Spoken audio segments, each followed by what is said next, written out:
Sitting Bull was born in 1831 in Grand River, South Dakota. His real name was Jumping Badger, but had received the name Sitting Bull from his father as a teenager because of his bravery in combat.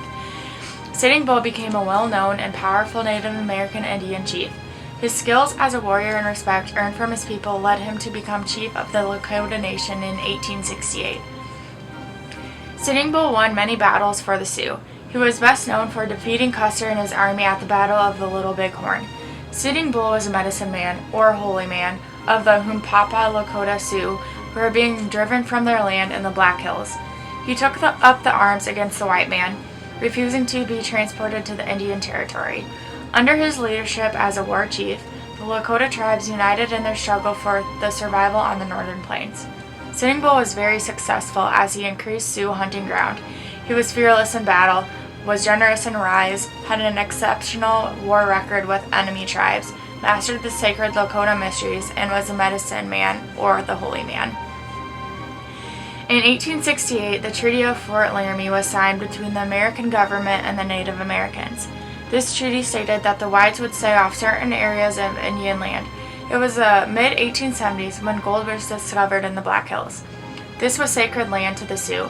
The American government broke the treaty and invaded the Native American territories, but the natives still stood in the way. Quite a few battles against the settlers occurred. The white man then started killing their buffalo and the Sioux ways became impossible, so some chose to go to the reservations the white man had set up for them. But Sitting Bull still refused to give up and defeated their land. He stood his ground and thousands finally joined him in his courageous ways. In 1876, at the Little Big Horn River, General Custer brought in troops to take over that area. He and his troops were overwhelmed by the number of Sioux and Cheyenne warriors led by Sitting Bull.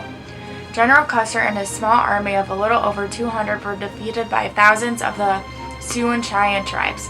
Because of this victory over General Custer, Sitting Bull knew they would not survive the force of many U.S. soldiers that would now be sent in.